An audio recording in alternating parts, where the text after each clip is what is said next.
Recording in progress. Okay, you guys been here enough to know what the drill is, so I'm gonna just pass over that.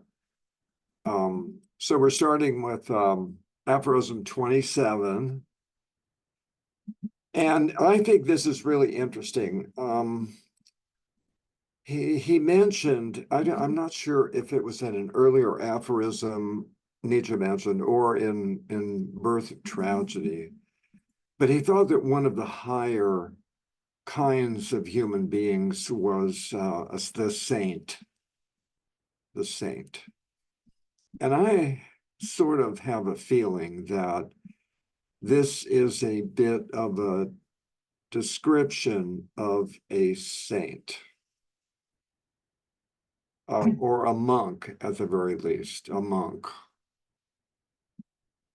And I think it's another one of these. There's a real common thread that runs through a lot of this, and that's challenging assumptions that we make about different things. And so what he's doing here is turning the apparent man of renunciation into an actual man of affirmation, and even more affirmative than the one person who considers himself affirmative. What do you think? You don't have to put your hand up. We just have so few people here. Audrey. Well, I never thought of it that way, Oh. which is very interesting. I could definitely see why you do. But it's interesting because I didn't know I don't know what the German word is for renunciation, but I in my head I compared it with the Cambridge one, and they call it something else. They just call it the renouncer. And so the renouncer to me is different than a man of renunciation. Somebody that renounces something, I mean, it's more of a, it's a different type of word. So because I read the Cambridge one first, I think that was in my head. And then this all made sense to me. Would like to say that this the section that he says, it is as such that he confronts us shrouded in his hood as if he were the soul of a hair shirt, but he is quite satisfied with the impression he makes on us, and but he's concealing his desire, which to me is, of a fraud. And but I do know that I give to a lot of nonprofit charities, and they're usually related to things that are probably not, I guess, a Republican would go for necessarily. But I've been called, oh, you're so compassionate, but what's your real motivation? You just want people to like you, or something like that. So that's what I was thinking of, and that, I guess, is from my own personal history. But I so I think that's a cynical view of somebody that does things. But this, to me, reminds me of everybody in politics. So, and considering the ones before and the ones after, it seems that he's still talking about the deceiver, because he talks about Augustus later, in the next few. Yeah, yeah. It could be related to all of that. That's a different spin than Yeah. I was thinking of. Yeah, I like what you said though about deception, his deceptive, shrouded his hood as if, but he was quite satisfied with the impression. Although the observation is that he confronts us. It's not so that's sort of what our opinion might be, rather than that's what he wants us to think. He's satisfied if you think that of him. But why he would want to conceal his desire, his pride, his intention to soar beyond us Because we all do? Is that what that means? That last sentence? He's Yeah, clever. I read it that way too, that he's a deceiver in a way. Like he is not really renouncing anything because he's not renouncing the approval of the world. So in the end, he's called an affirmer. For he is just as we are, even in his renunciation. In other words, he's doing the same thing that all people do, which is try to make themselves look good. Okay, is that what you wanted to say? Because you're, and we're back, we're gonna do hands up now because there's more people. Yeah, okay, Jason. Well, I'm afraid I may talk about totally different than everybody. So, okay, so I do see renunciation is he reject the common understanding, the common secular world. So here he talk about he want to conceal from us his desire, his pride, his intention to soar beyond us. So he is self overcome, not only myself, also overcome the general understanding. So he called renunciation. He reject what you believe and he go out. But he doesn't want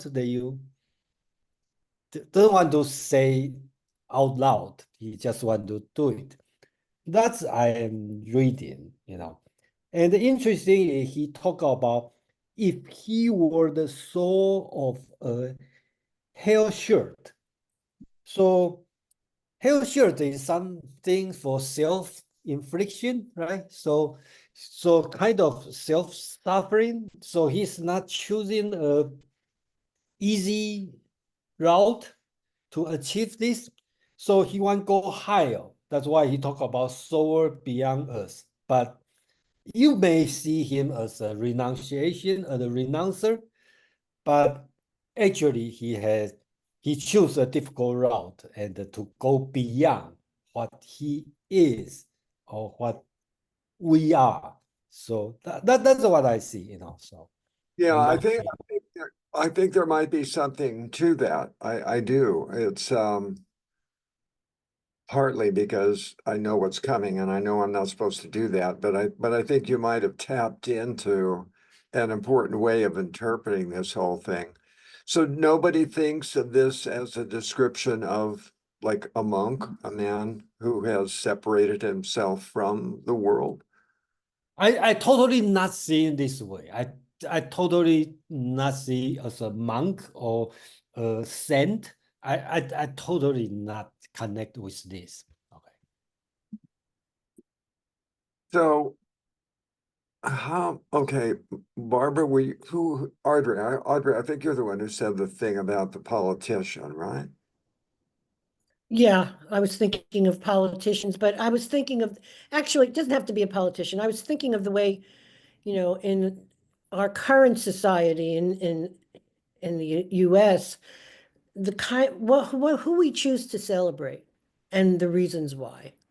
And that's what this reminds me of. And clearly, would think that every century has those groups of people that, you choose to celebrate, and then you find out you've been deceived or something. Yeah, something like that. Was that your question? Yeah, kind of. What I was kind of hoping for was something of an example An because, example? well, a politician would not be considered a renouncer except in specific cases. And what I Oh, think, yes, yes, yes, specific cases, like, like Kennedy saying, my Catholicism is not going to inform any of my decisions, or, yeah, that kind of thing. That, I mean, that's sort of renouncing. Jimmy Carter saying that the same way, but all his decisions were based on his, what he believed his Christian morals are, and, you know, which was, I thought, great for us. I still think he's one of our greater presidents, but not being a Christian myself, but he was true to what he was, but he still said that he wasn't going to have that inform his decisions either. So, Okay, I'm preferring the man of renunciation because in that case, if you take it in that context, it's sort of what he's describing here is a man who appears to be renouncing everything in the current modern, whatever the society may be that he lives in, not selectively renouncing, completely renouncing. He throws away much that would encumber his flight, including not a little that he esteems and likes. He sacrifices it to his desire for the heights. Now, that would be typical of a politician. But yes. I don't think that would make a politician a man of renunciation because they would probably still affirm something. But I think the man of renunciation to me works better. It satisfies my way of looking at it mostly, but okay. Barbara. Well, I think that maybe an example of this would be somebody like the cult, I would call them cult leaders in Russia, like Rasputin and people like that. He came a little later, I think, I'm not sure. But there was always some prominent religious figure that presented a very holy exterior, but who wasn't as holy as he did and as he seemed, and he was also ambitious. So I think that it does point to a fraud here, the language does. It's not usual that somebody would imitate a saint just to be elected in this country. I don't think, but it's possible. We haven't, I don't know if we've seen it yet. Who knows? Well, the reason I mentioned the thing about the monk is I was thinking, Jack, I'll get to you in just a second, of the notion of a monk actually, he removes himself physically from the existing society. He lives in a cell, he's celibate, and he aspires to a kind of saintliness. That's why he's doing what he's doing. He feels like he's closer to God by doing all of this stuff. And that's the kind of person, the person who is just not part of the society at all. Jack. Yeah, I was thinking an example, maybe Ted Kaczynski, the Unabomber. He was a successful professor, I think, in Berkeley, mathematician, and he decided that he wanted to kind of get away from society. He saw issues with progress, and especially in technology, and so he built a cabin, I think, with his brother in Montana, and just wanted to get away from the world. And unfortunately, from his perspective, the world kept on creeping in because, he'd have people on motorcycles or airplanes flying over, whatever. He's like, I can't get away from, this technological society.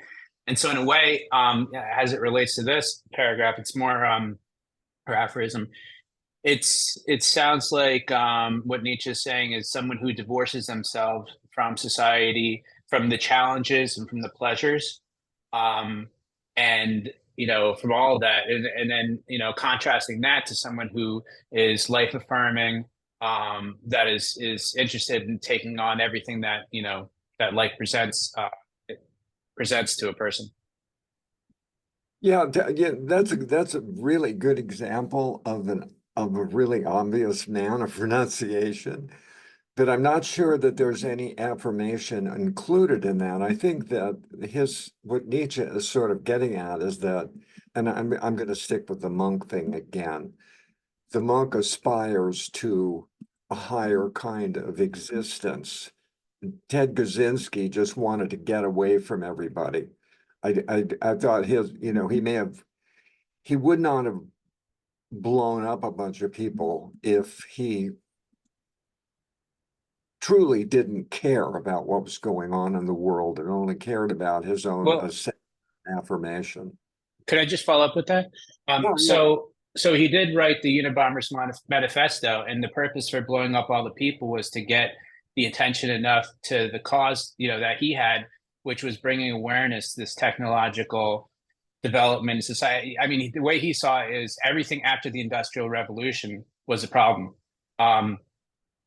for society. It dehumanized humans, and so, his I guess goal was to get the manifesto published, which it was, and get people reading about it. And it, is tied to the environmental movement and other things like that. Well, from his perspective, so he did have a purpose in doing what he did, but again, going back to the whole idea of withdrawing from society or renunciation. His renunciation was a renunciation of facing the challenges that everyone else is facing in society. Okay, let me just ask you straight up. Do you think Nietzsche is talking about a person like Ted Kaczynski or a monk, given those two choices? I think, well, I mean, how would you differentiate the two? Well, a monk is not destructive. A monk doesn't have political opinions. A monk lives entirely by himself, aspiring to something higher on his own. And Ted Kaczynski didn't. So from your description, it sounds like really the only major difference is the destructive part, right? Yeah. And so that's all I'm asking now. Okay, so I guess the question would be, I mean, in the aphorism, does he mention that either way? Or could it be interpreted as both? Well, he describes him in the end as a man of affirmation. You just don't see it. All you see is his renunciation. That's all that's visible. But he's affirming existence, his own concept of existence per se, not in relation to other people. Oh, see, I read that differently. Well, all right, I'll just, I'll let you guys go ahead. But Okay. I just had a kind of different thought about, like, essentially kind of creating a contrast between a man of renunciation and a man that isn't renouncing. Okay, Jason. Well, first, let me answer your question, the monk or the Kaczynski. My answer is neither. Okay, I think he talked about people like me. I'm not I'm not the Unabomber, I'm not a monk. Okay, so I think I want to improve myself, and then I'm proud. Okay, I feel pride. Okay, I'm proud of what I'm doing now. Okay, but I may not tell everybody. Okay, so that's my answer to you. Then I have a question to you, Lindsay. I totally agree with you. You talk about it. He's talking about monk. But my question to you is why? Why he talk about monk? He's not a religious person for sure. And why you want to talk about monk for no reason? Okay, can you? Well, yeah. Yeah, I preface that with that reference, and I think it might be an earlier aphorism, I'm not really sure, about a saint. There were kinds of greatness. There was the artist, the something else, and the saint. And it was in Birth of Tragedy. And those were the three types of human beings that he sort of affirmed. And so that's why I went for Okay. But is that possible when he talk about saint in the previous chapter or in the Birth of Tragedy? He's not talking about real saint like Mother Teresa. He's talking about people has intention to improve yourself to,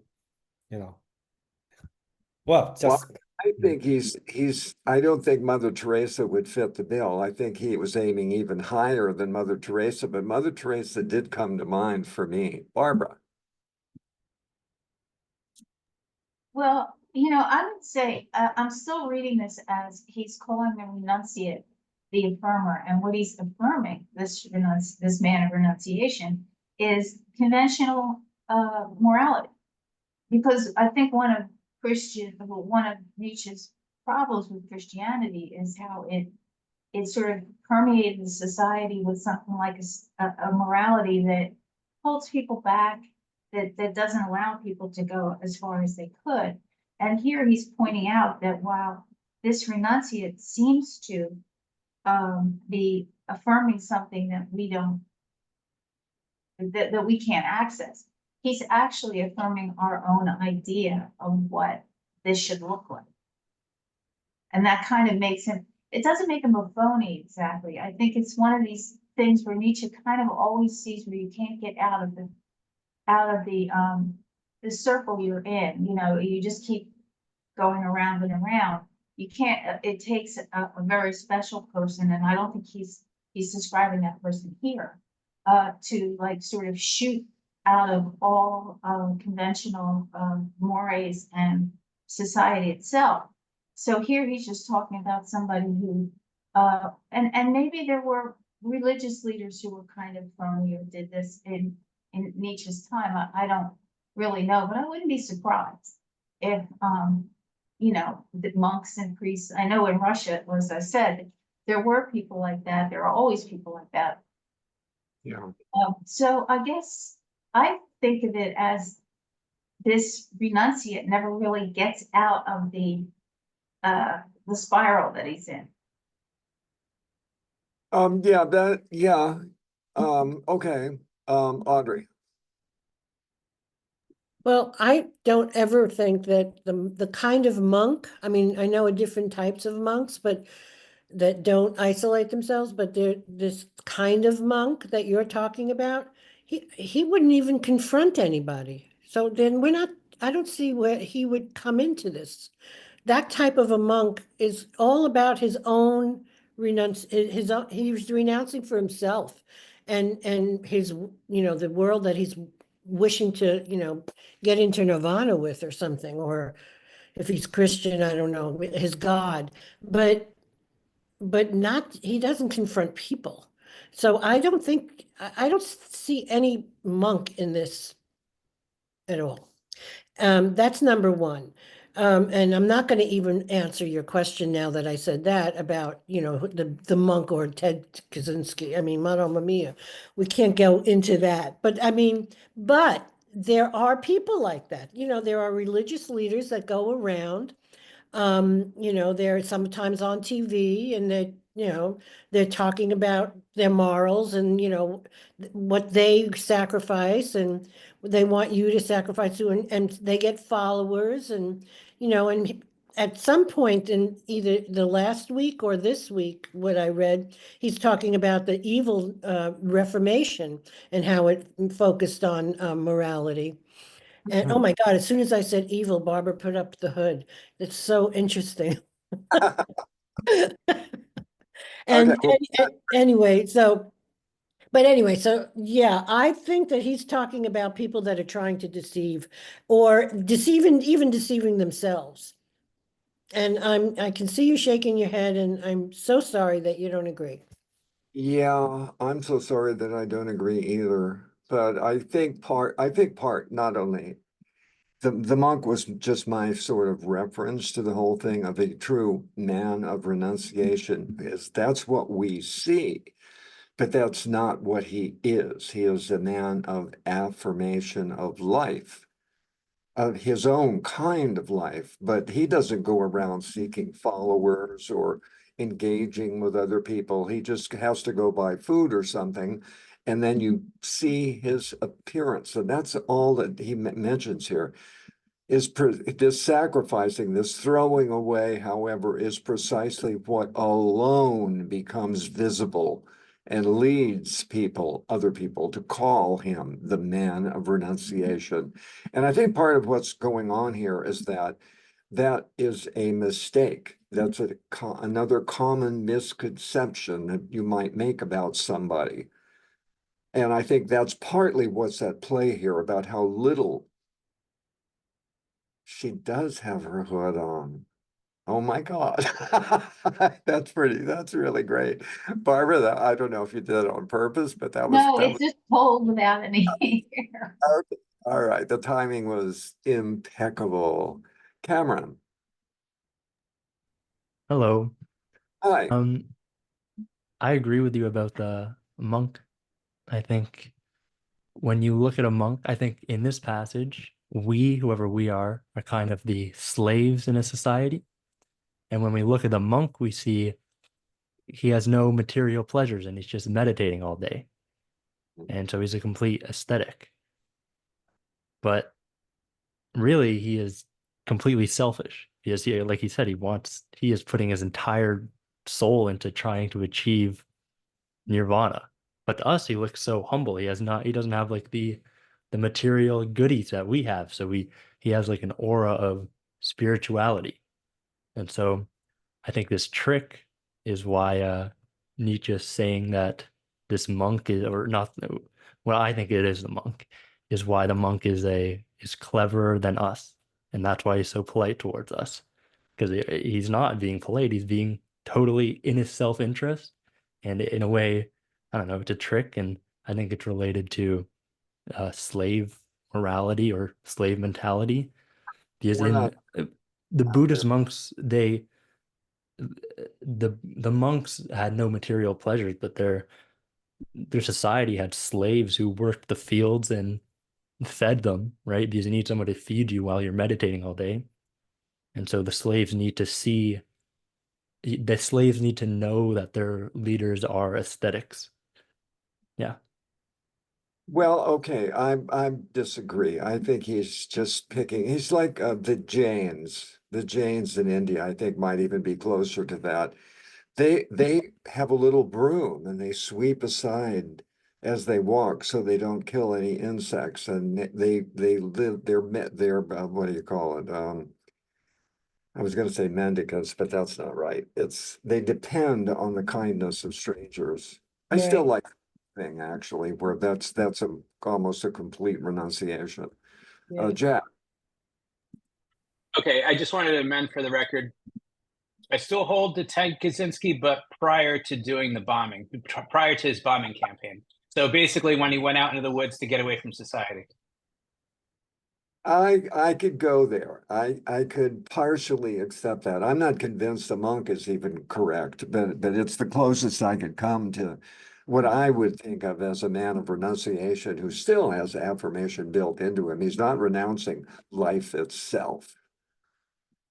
He just wants to be higher somehow, whatever that means. Okay.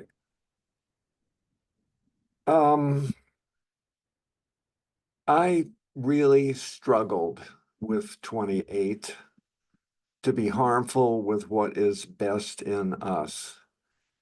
And I have to admit that I cheated and I went and put it into ChatGPT. And ChatGPT said that this aphorism is about suicide, which I would never have gone to. But with that in mind, that clarifies the thing that because I always try when I read these things, I always try to find a real world equivalent to the kind of person he's talking about. And I was having a lot of issues over, let me get back to it here. Who could I think of that would qualify for our strengths propel us so far forward that we can no longer endure our weaknesses and perish from them? And I couldn't make sense of that. I must have read this 500 times in both translations, and it's just, I couldn't think of anything. And then when ChatGPT, who's a compilation of about 10,000 scholars around the world, said suicide, I realized that's exactly what he's talking about. He means literally perish. We, at times, our strengths. He's talking about the suicide, what the suicide feels. We may even foresee this outcome without wishing to have it otherwise. Thus, we become hard against everything in us that desires consideration, and our greatness is also our lack of compassion. Now, there's a certain amount of equivocation about what's greatness, and that I'm beginning, and I'm sure you must have noticed it too, if we're this far into this.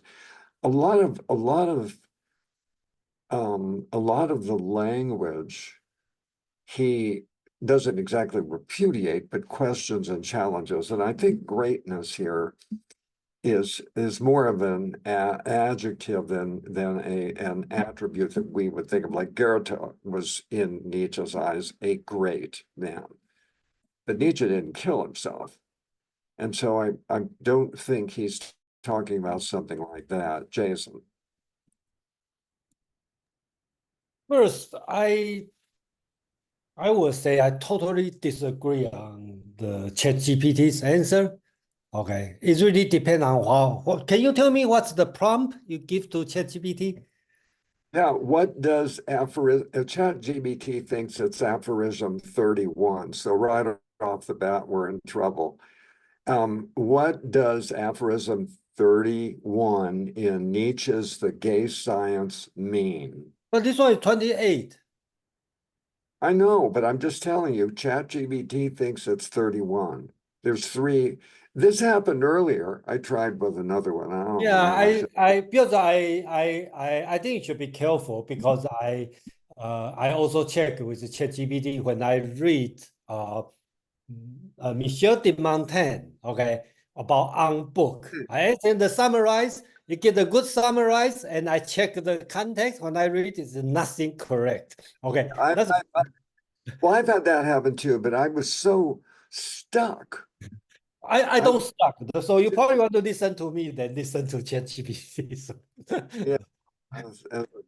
Okay, so you disagree then. So what do you think? At first, I disagree with suicidal, unless other people can convince me it's related to suicidal. And I think here, I have to agree, it's difficult to understand. But I think he's talking about our greatness is also our lack of compassion. So in a way, I read as if you want to be great, you should not have a compassion. Okay, that's what I read. And another part, he's talking about, I think the grammar is a little bit difficult for me, but let me try. He talk about they lose their understanding and the selfishness. I think here the selfishness should read as ourself. So you lost yourself, which is he recommend. Okay, I think you should go with passion. So you will feel like you don't use your rational mind, you lost your selfishness or selfishness or some yourself. Just like you got drunk, right? Intoxication here he's talking about. So people try to avoid it because the drink is too strong. Okay, so you try to avoid the drink, but actually it's the strongest power you have. When you got drunk, you go all out with your passion. Okay, so that's what I'm thinking. I see you are laughing, but I'm not sure you approve. It's Oh, approving. okay. Let me just deal with this before we get to Audrey.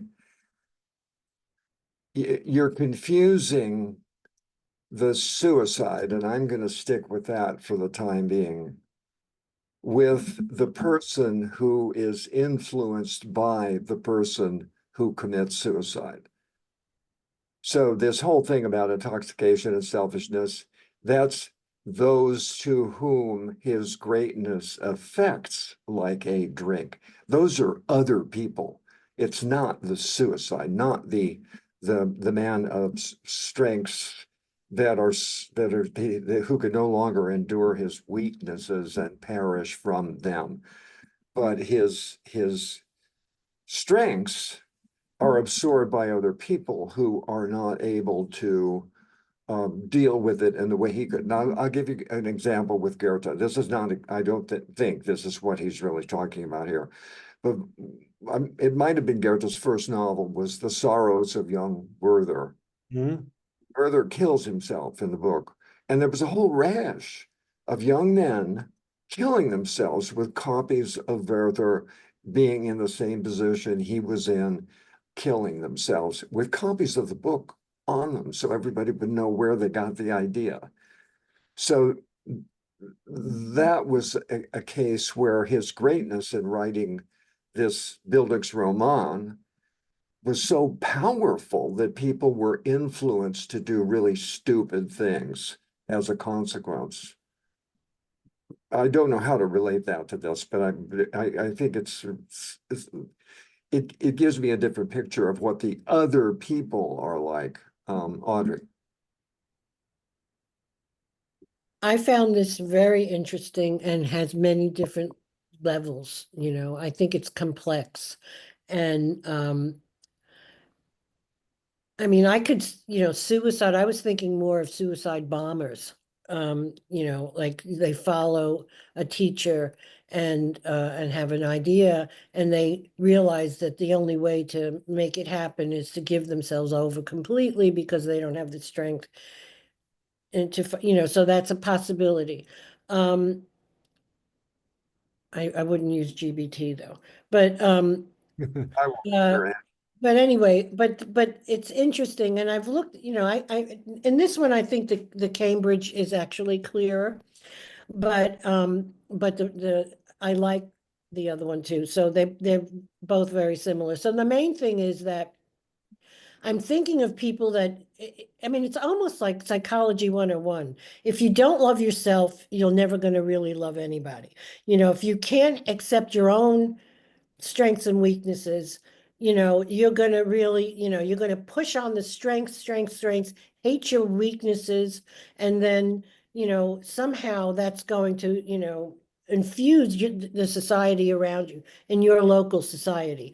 So, and affect your surroundings. So that's the way I saw it.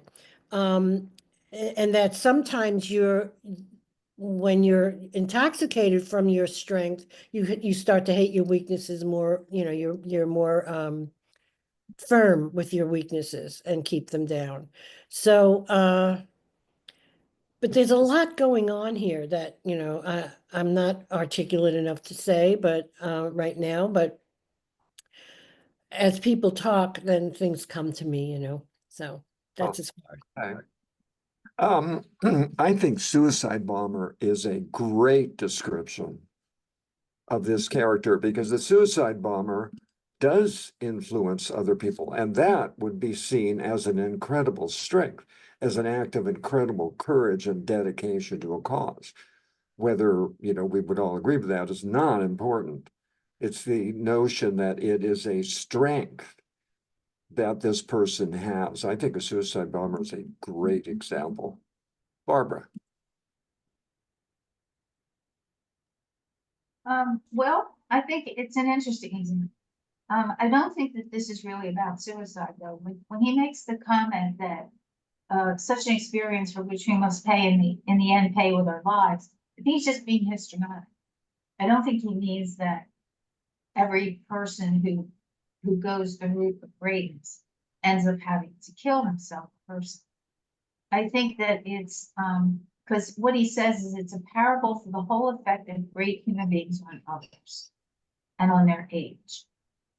So he has two problems with the effect. One is that what's best in these great people destroys the conventional wisdom of regular people who are weak, insecure, and thus it's harmful in that way.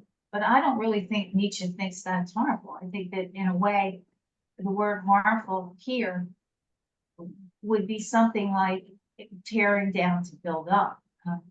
And then the second way that it's harmful is that what is best in them is accepted and imbibed only by those whom it affects like an overly potent drink. In other words, some people will follow them without actually having the same inner light or understanding. And then that's destructive to society and to individuals.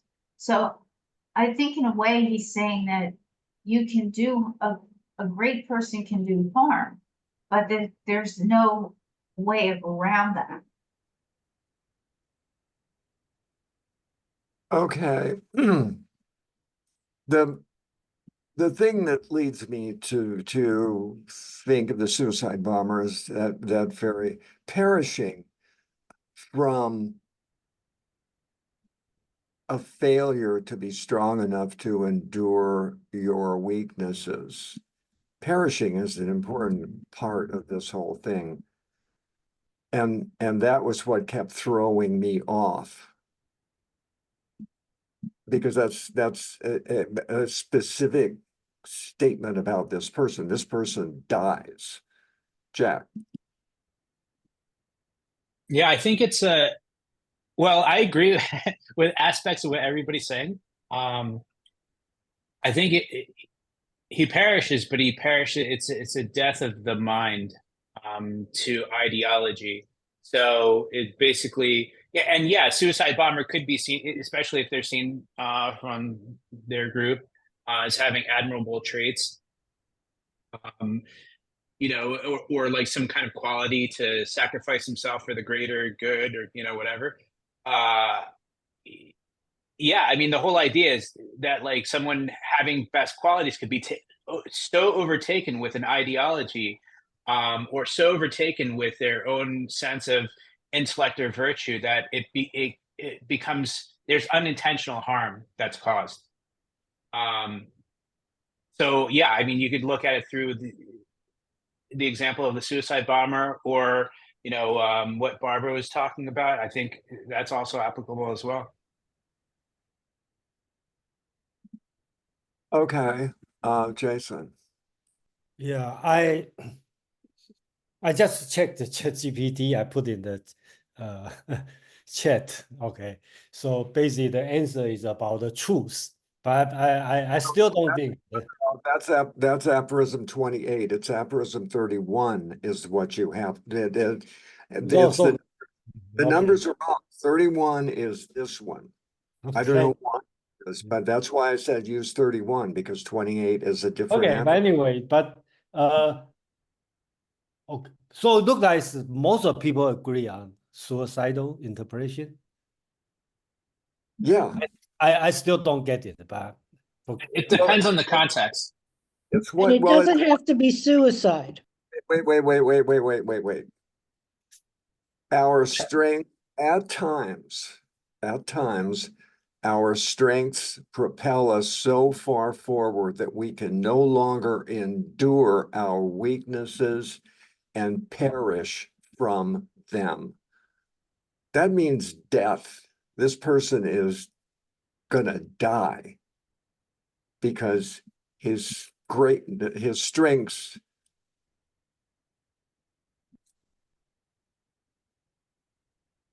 make him ashamed or embarrassed, and he can't overcome, the strengths are not powerful enough to overcome the embarrassment,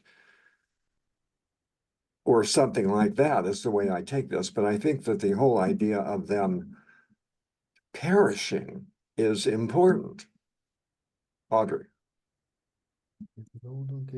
Then what you're saying, I think there's nuances within that it's not a black or white thing. And I think that that sentence, the last sentence in that paragraph in the Kaufman is, thus we become hard against everything in us that desires consideration, and our greatness is also our lack of compassion. And so yeah, I don't know if he would equate a lack of compassion with, death. So I mean, it takes a bridge to do that, and I'm not sure where he was going with that. So to me, it's just like you can create harm when it pushes you so far forward. And so I'm missing all the different complexities within this, but there's stuff there that that that we can unpack, and it would be fun to do that. But when I was saying the suicide bomber, I was thinking of the effects of the type of person he's talking about. That the suicide bomber is like, oh my God, this guy is so great, and I have to do what he needs me to do, and that's why he's going to give his life. So he's the victim. He's one of the victims of this. He's not necessarily this person that strength has pushed him so far forward that now he lacks compassion and he's, asking his minions to do all his dirty work. And anyway, so I'm just saying that there's a lot more into this than, Yeah. so. Yeah, I have a feeling there's a lot more in all of these things than what we're getting at. But I at the same time, I don't think when Nietzsche wrote this that he was thinking these vast intergalactic thoughts. What he was dealing with here. Let's take that last sentence. Thus, we, the suicide, I'm going to stick with that idea, will become hard against everything in us that desires consideration. In other words, our weaknesses desire consideration, and our greatness is also our lack of compassion for ourselves, not For for others. ourselves, okay, yeah. Yeah. Barbara. Yeah. Okay, yeah, so if you want to say that this is about somebody who ends up committing suicide, foreseeing it and not avoiding the path that he's on. In other words, he's willing to take any kind of risk. The great man is willing to take any kind of risk and accept the consequences of the risk. And then he says, we become hard against that within us that wants to be spared. And our greatness is also our mercilessness. Now he's saying whether or not you want to take that directly as suicide or as some kind of social suicide or whatever. I tend to read a lot of this as exaggeration. But let's just say he's talking about, we'll go as far as we can and then we'll go a little farther. The great man will do that. But he does say that the problem with that is that weak people will try to be great and imitate that. And then in the process of becoming, and yeah, it says here, and then imbibe it as an overly potent drink. So that would apply to a suicide bomber. I think somebody who took the dogma of what was being said and over applied it maybe.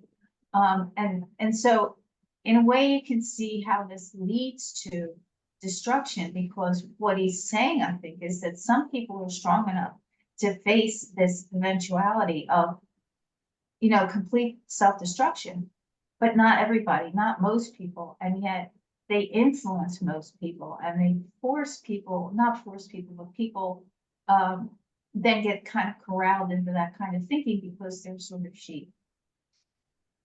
Yeah, I think you're right about a lot of that. The part of the problem for us maybe is that we're so steeped in the notion of depression and all that sort of stuff instead of being more open to the way Nietzsche might have looked at that without considering. Maybe depression would be considered one of the weaknesses. And so you check out because you can't deal with your depression. You don't check out because of the depression. I think I may be onto something here. You check out because it's a weakness in you that you can't overcome. If you could, you'd keep going, but you can't. Now that flips it on its head a little bit, which I think is the kind of thing Nietzsche liked to do. Jason. Well, that's my last try, but I know probably I still don't see it's a suicide, okay? Because I just read again, our strength propel us so far forward that we can no longer endure our weakness and perish from them. Does that talk about the strength is so powerful, even can kill us? But doesn't mean suicide. That means we have a very powerful strength, even can kill us. Okay, but we should properly use this strength. That's what I read. Okay, I don't see any depression, any suicidal, I see it's encouraging because you have this power, even can kill yourself. But that's great. I don't have to kill myself. I can use this power. That's what I read, I know. Yeah, but he is describing, I think, a suicide. And I think that very first sentence, because you have to include that perish part. You can't just write that off. That's an important part of the kind of person he's talking about here.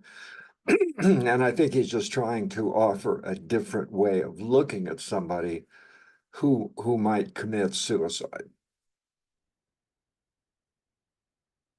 That's where I'm at. Okay. Moving on. All right. What's the next one here to be harmful? Oh, add lies. Add lies. Yeah, I thought this was a pretty good one too. I think we're all familiar with this. People invent reasons for the things that they do. It doesn't make any difference what it is. He's using the Aristotelian unities here to as an example, I think, more than anything else. But the point is that a lot of, and again, I think this has to do with intellectual conscience, which we talked about last time. If you feel, if there's something that you've been doing all along, and you've always felt like it's just the right thing to do, and you've never given any thought to why you're doing it, and somebody says, why do you always do that? I haven't got it in my head what a good example would be. You're going to make up some story about why it's a good thing for you to do. That probably isn't going to be even close to the truth. So that's what I think what he's trying to say here is that when asked to defend something that has been around for so long that nobody even knows why they do it. They just do it because it's a thing that everybody does. Or, okay, I'm going to stop there. I hope you're getting the drift of what I'm trying to say with that. Jason. Yeah, I think this time I agree with you on the reason. And so the title is Add Lines. So we are keep adding lines, okay, by what we have learned. I think he want to talk about the morality and the religion, right? So just like you said, they have the original purpose, okay, to do that. It's stuff on the line. Let's say God created the world, okay. It's a lie, that's assumed, okay. And then we keep serving this and add more line after lines. I think that's what he's talking about. Same as morality. We will say doing this, thou shalt not kill. Well, I'm not sure. Okay.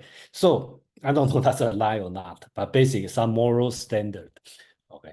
And they just keep adding on that. And we already forget about the original reason. And the reason may not be the real reason. It may be a lie. So I think the last line, at this point, the conservatives of all ages are thoroughly dishonest. So we are dishonest to all these kind of social standard.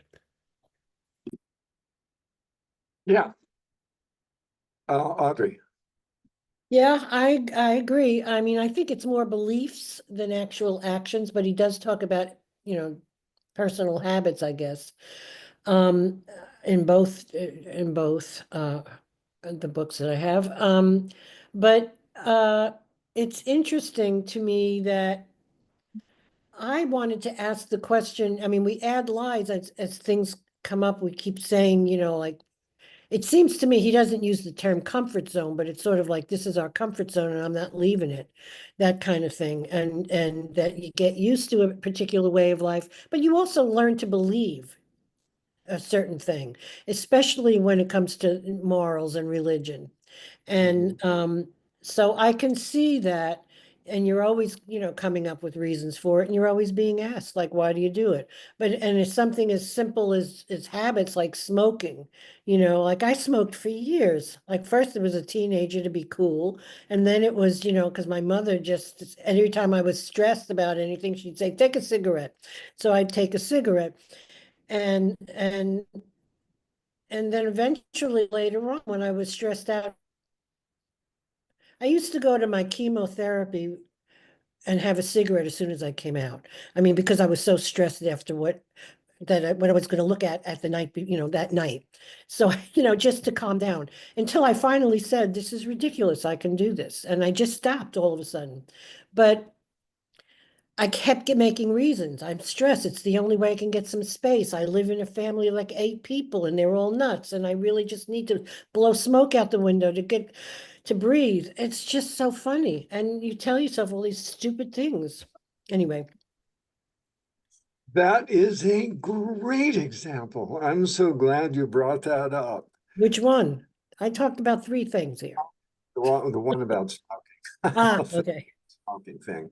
I still smoke, and I make up reasons for it daily. Oh, you still smoke? Oh yeah, It's none of our business. Okay. none of your business. That's right. That's Okay. I have the lies I tell myself and call reasons. I do. I've got a whole closet full of them. I don't know why. I think I know why, but I'm just making up the reasons for whatever it may be.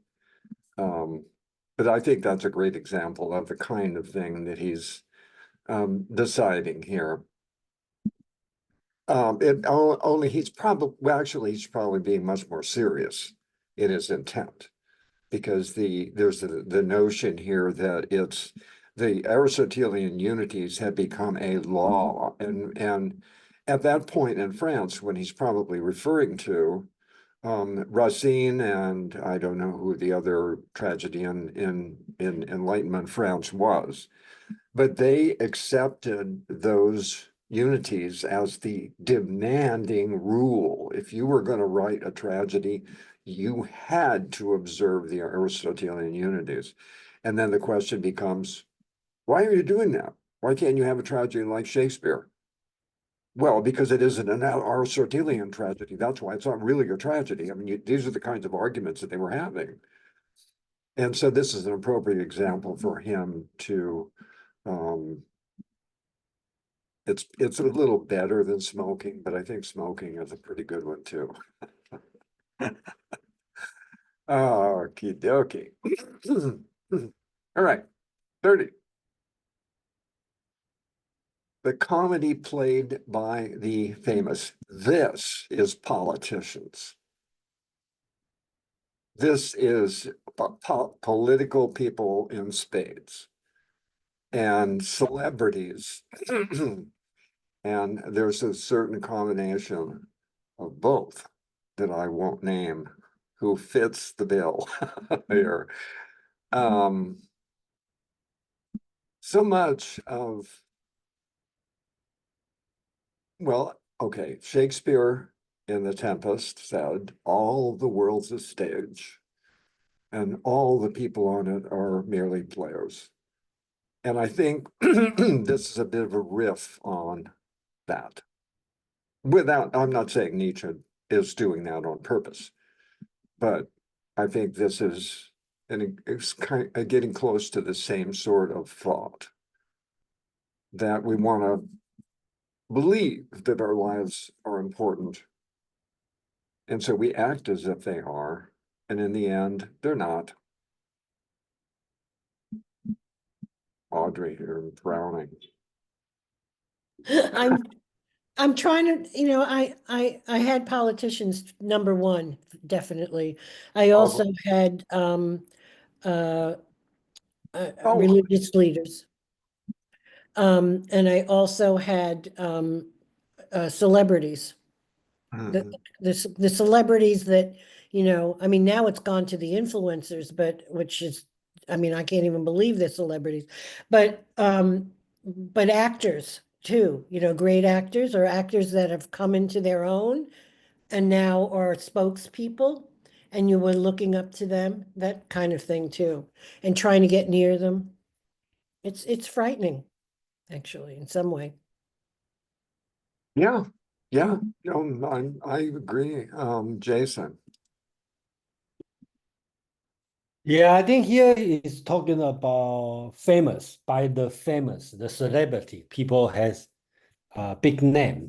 And actually, I think he is talking, well, of course, politician, celebrity, movie star, singer, they all included here. But here, I think more important is talking about the famous people. Actually, they are not themselves, right? They never uh, they they talk about they never have themselves. Their reputation keeps changing, like their character. So Nietzsche is talking about the famous people actually is not themselves. Okay, it's the name defined who they are. Okay, so as if he were their alter ego. Okay, so it's not himself. I think, you know, that's he talking Yeah, about. yeah, that's a good point. That's a good point. That's certainly contained in there too. And that's like people who change, who flip-flop, politicians who flip-flop. They don't do it out of principle necessarily, although I think some do, but generally as an accusation against them, it's because they believe that the people around them or who will vote for them want this other thing. And they've already got a level of celebrity and fame.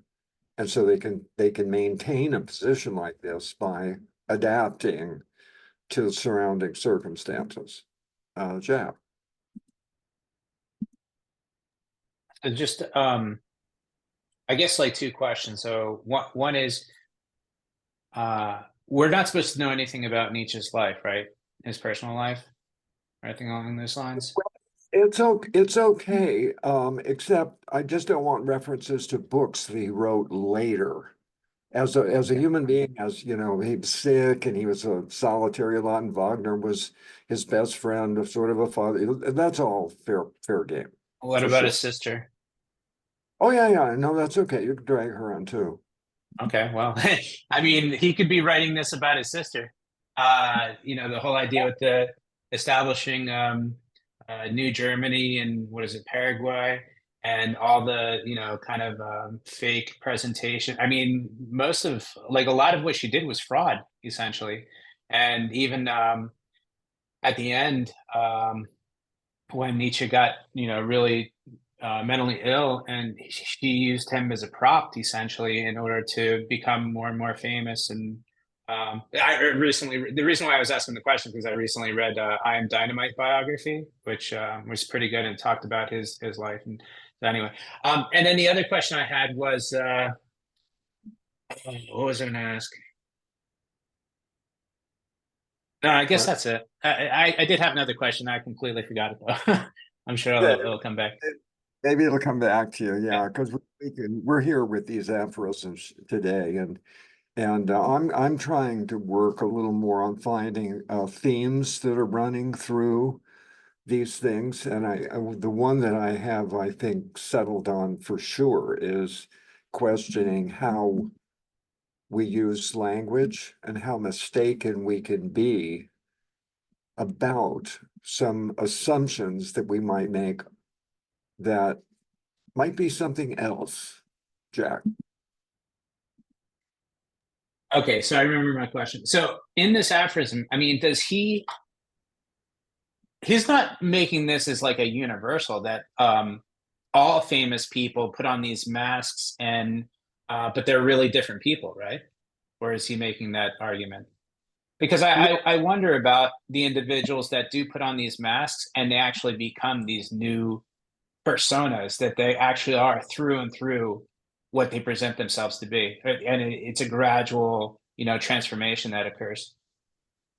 Yeah, I think that's what Jason was suggesting with what he said about this, that they lack a certain confidence in themselves, or a certain lack of knowledge of self-awareness. And because they are famous for whatever their skills may be or whatever their talents may be, they can really believe that they have changed. I'm sure there's a certain amount of deliberate deception that goes on, but I have a feeling that there are people like that. I don't think he's painting all famous people that way, but this is the way I feel about a lot of these things, is that these are not necessarily arguments, but they're observations. And he's throwing this idea out there to get us to do what we're doing, which is think about this. This may not be what you thought it was. Maybe it's something a little different. Audrey. The reference to his sister is so interesting, because that's in one of the ones we're reading now, Yeah. right? 32. Yeah. Yeah. Okay. So I didn't think of it in terms of this. This is interesting. I have to think about that, but that was interesting, Jack. No, I don't have anything to add to this. Thanks. Okay, Jason. To answer Jack's question, probably not all famous people, but all politicians, right? That's the first sentence he talked about. Famous men who need their fame, like all politicians. Okay, so but I think the important is famous men who need their fame. So instead of, we may see the famous people, famous men, because they has big name, but actually they need their name, like politician. Never choose a friend without ulterior motive. Okay, so in a way they are, I think I already talked about this. They are not, they lost their self. Okay, so Yeah. Well, putting the emphasis in that sentence, I think, clarifies it for me. I did, thanks to this conversation, I hadn't necessarily gone there before, but in answer to you, Jack, this is what qualifies it from being all famous people. And he's describing his thoughts about famous men who need their fame. So the fame is what they're after. They haven't had enough charisma or whatever to get the fame in the first place, Yes. but they need that fame. And so they will modify their character depending on who's around them and what they want, and who his fans are, so to speak. But yeah, because there's an emptiness in there somewhere. So that's how he's qualifying it. Famous men who need their fame, not necessarily famous men in general. Yeah. All right. 31, this will be the last one we're going to do today. And then we're going to get to some really interesting ones next time. Okay. Trade and nobility. I am beginning to wonder, and I know Fred will want to say something here, or at least give me the same thing he gave me last time. There's a question of what greatness might be, what nobility might be, whether they are Nietzschean virtues. And I think that is partly what's coming up here, because he's in the middle of the second paragraph in the Kaufman, and it's toward the end. It would be in the last third. Perhaps some individuals who are less subject to the laws of the general condition will then permit themselves to buy and sell as a luxury of sentiment. And we had a conversation about whether being rich I think Jackie might have been part of this too, was something about, and I was defending this whole notion of nobility. And now this completely threw me for a loop. And so everything I said about nobility before, I don't know what to think at this point, because nobility is suggested here as a virtue of somebody who can do something just because they like to do it, the luxury of sentiment. And he's picking an obvious example, which is the way, of course, this is still common today, right? Buying and selling have become common. Well, yeah, they sure have. They're the whole system of the way the economy works. But this nobility line really threw me for a loop, because I had a different sense of where he was going to go with this, Jason. I like this one. I think he make fun of the nobility. I think he make fun of the intellectual during the 19th century Europe. Start with trade and nobility. That's the title. He talk about buying and the selling.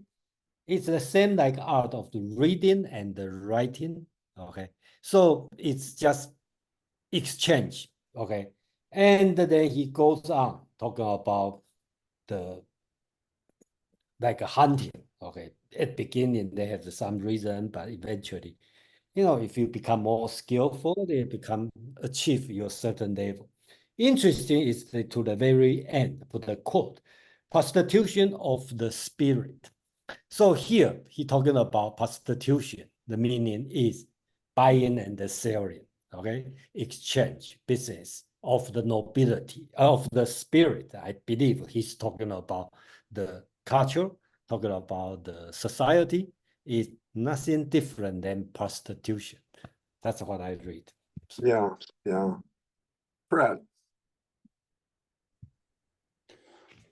Okay, Lindsay, I'll disappoint you because I don't have anything to say about nobility here, and I'll take your interpretation of it, and I'll just leave it as a moot point. But I found this an interesting observation, and I think it relates to whether something is done by humans by virtue of necessity or as a luxury. And I like the way that Nietzsche developed this, and that he started out with hunting. His point is much more true of Europe than in the US, because in Europe, hunting is truly a luxury. Not many people do it, and those that do it tend to be kind of do it for the point of luxury. It's much more complicated in the US. If you go to really 80% geographically of the US, you'll find hunting popular for complicated reasons, not just as a luxury, but as a recreation, and even sometimes as a necessity. That's, if you get your 2 deer, then you're pretty much set for the winter. You can pack away the venison for the rest of the winter. So it's a little complicated in the US, but much more so in Europe, where it's fairly rare, and it's pretty much an act of luxury among those who can afford it. And I think that's an interesting comparison with buying and selling, that what starts out as a necessity becomes a luxury. And aren't we all doing that now with buying and selling, where we take on we buy and sell things often, not so much because out of necessity, but out of, I would say, entertainment maybe, or fulfilling some unmet need. Buying and selling is really hunting and the modern form of hunting and gathering. And so you find that individuals who go on eBay or whatever as a form of leisure, and sometimes become addicted to it, so it's the exact opposite of necessity. In fact, it can drain your resources because people go on QVC, is that the show, or other ones, and engage in auctions and the like to their own detriment. So in that sense, it becomes a kind of luxury. So I thought that was an interesting observation, and I think it is more and more true as we go on, as we become more affluent, I should say. Thanks. Yeah. Audrey. Yeah, I agree with Fred. Definitely, it is interesting, the comparing America and Europe with the hunting. I mean, because at one point you had to hunt to eat, and then when you didn't have to hunt to eat, then of course it became this tradition. But I'm wondering if it was always a tradition for the nobility. I don't know that.